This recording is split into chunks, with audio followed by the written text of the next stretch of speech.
Hallo und danke, dass ich noch drankomme. Liebe Christina, du hast über das 3D- und 5D-Bewusstsein gesprochen und dass wir ja auch jetzt in unserer 3D-Welt schon als Bewusstsein oder als Bewusstseinszustand schon in 5D ja, sein können, verweilen können. Ähm, Ich fände schön, wenn du das vielleicht noch ein bisschen beschreiben könntest, wie sich dieser 5D-Zustand so anfühlt oder wie es bei dir ist. Und mich würde sehr interessieren, ob der, ja, vielleicht magst du erzählen, wie es bei dir ist, also ob der schon alltagstauglich ist oder ob man da wirklich dann zu Hause auf der Couch sitzt oder an einem also in einer Meditation vertieft ist, oder kann man das auch Mhm. schon im Wachbewusstsein, ja, Mhm. schon erleben? Ja, ähm, also 5D, das hat ja viel damit zu tun, dass wir in uns so dieses Gefühl von Verbundenheit haben und von dieser Liebe und dass wir wirklich im Einklang sind mit unserer Seele und dass auch, ja, wir können auch ein anderes Zeitgefühl haben, weil unser Zeitgefühl hat halt mit unserem Bewusstsein zu tun und wir nehmen feinstofflich mehr wahr, wenn wir ähm, mehr im fünfdimensionalen Zustand sind. Also das muss nicht mal sein, dass wir dann feinstofflich Dinge sehen, aber nur schon vom Fühlen her, dass wir einfach Energien fühlen, die wir vorher nicht bewusst wahrgenommen haben.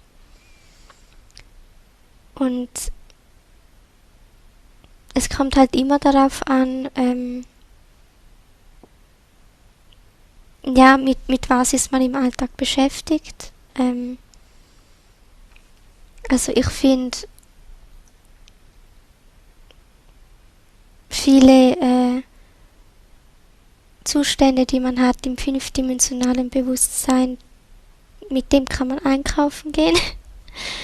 äh, Was ich finde, was irgendwie nicht geht, das ist zwar jetzt nicht fünfdimensional, aber was ich manchmal habe, wenn ich mich einfach so auf mich selbst konzentriere und wenn ich mich frage, was ich wirklich bin, dann, dann dehne ich mich aus und dann ist wie alles in mir drin. Also auch die ganzen Planeten und die Sterne. Und so kann man halt einfach nicht einkaufen gehen. Das geht einfach nicht. Ja, nein, das, ja, ähm, ja, nein, ja. Also es kommt halt wirklich drauf an, oder? Aber ähm, man kann das ja auch mit seinem Bewusstsein ja auch steuern. Also wenn man irgendwie merkt, man ist wirklich in der Dimension, wo halt Zeit und Raum sich auflöst, dann kann man sich da auch rausholen. Also man ist da ja nicht irgendwie drin und dann ist man ewig dort. Man kann sich mit dem Bewusstsein da auch rausnehmen. Man kann das wirklich steuern. Ja, vielen Dank. Und magst du mit uns teilen, also du bist ja mit Sicherheit einer der bewusstesten Menschen, jetzt, ich kenne dich nicht persönlich, aber mit denen ich so interagiere oder ich so kenne. Wie viel Prozent deines Alltags oder deiner Zeit bist du schon im 5D-Bewusstsein oder fällst du da gar nicht mehr raus? Also fällst du gar nicht mehr in dieses dichte 3D? Das kann ich mit Prozent nicht sagen. Also das ist ja erstens sowieso nicht jeden Tag gleich und ich teile das auch nicht so in Zahlen ein. Also ich überlege mir das gar nicht. Ja, in welcher Dimension ist man jetzt? Das, ja, das mache ich so gar nicht. Okay. Dankeschön. So eine schöne Frage und so eine schöne Antwort. Vielen, vielen Dank. Und wir haben als letzten Fragesteller heute noch Hallo, kann man mich hören? Ja, Mhm. hallo. Hallo miteinander. Also ich bin Pädagoge und ich befasse mich mit den Kindern und heute hatte ich gerade Kontakt mit den neuen Erstklässlern, die ab dem Sommer in die Schule kommen. Und ich beschäftige mich sehr so, was bringen die Kinder schon mit? Also es ist ja klar, dass die Kinder rein noch sehr viel mehr angebunden sind, wenn sie auf die Welt kommen. Und mit den Jahren geht das vielleicht ein bisschen zurück und ähm, ja, meine Frage ist jetzt da, wie kann ich da am besten als Pädagoge da andocken, dass die Kinder sich abgeholt fühlen, auch auf dieser Ebene, auf der geistigen Ebene? Also, du meinst jetzt, dass sie die Verbindung zu ihrer Seele bewahren können?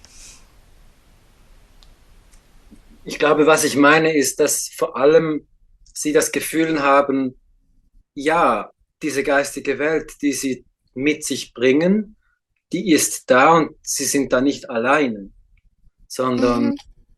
auch ich weiß davon, vielleicht nehme ich ein bisschen weniger wahr, vielleicht nehme ich aber auch viel wahr. Einfach, dass ich das wie offiziell mit ihnen so interagieren kann, dass ich wie eine Verbindung aufbauen kann in diesem Geistigen, dass sie fühlen, ah ja, ich werde gesehen in dieser Welt.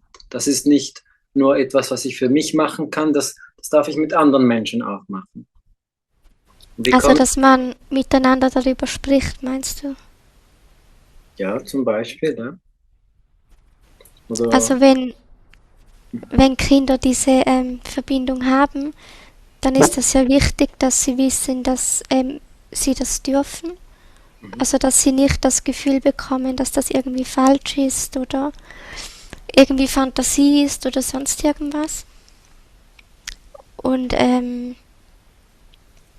es gibt ja auch viele Kinder, die haben einfach vielleicht nicht eine bewusste Wahrnehmung, aber noch eine Verbindung zu ihrer Seele und ihrer Intuition.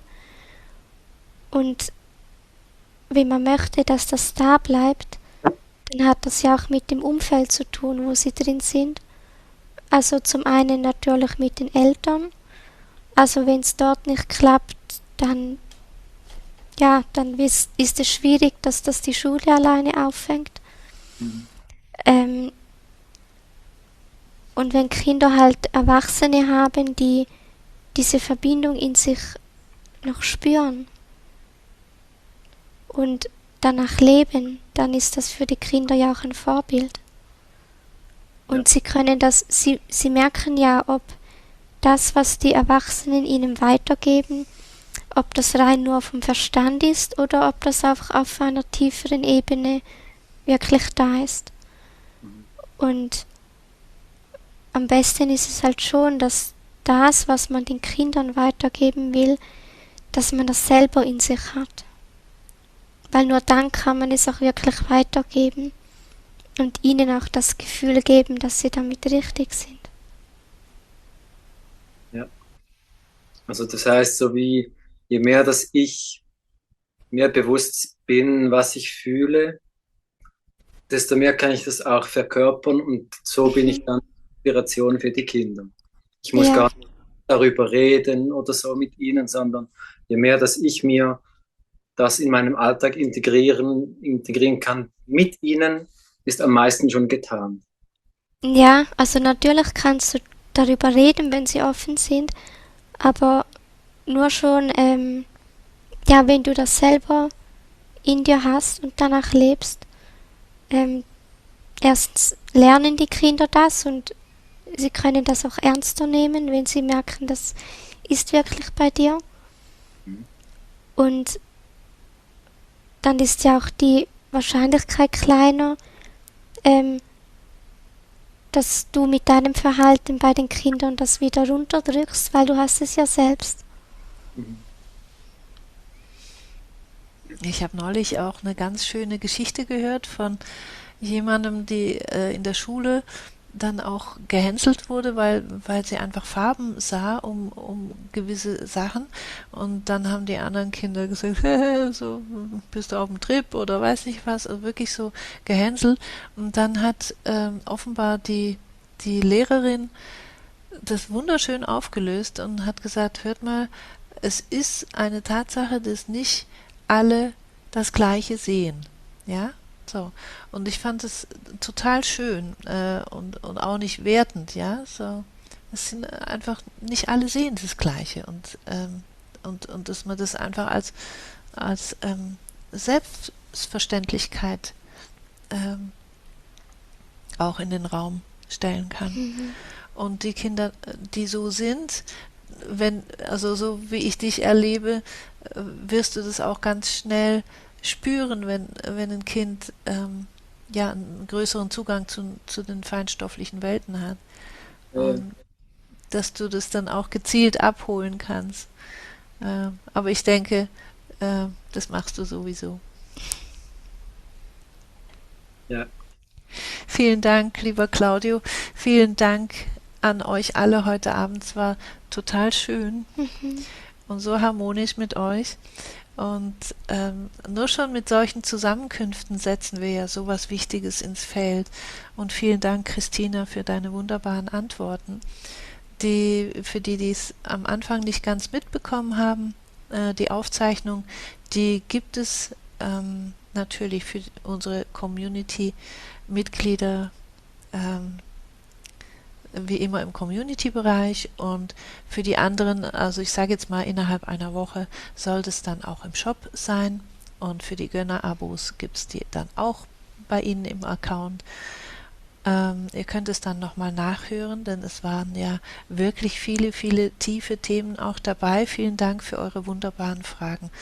Und ja, die sich für Christinas energetische Gruppenbehandlungen anmelden wollen, die können das tun unter Energie. Ich schreibst du es nochmal rein, weil es haben sicher nicht alle mitbekommen.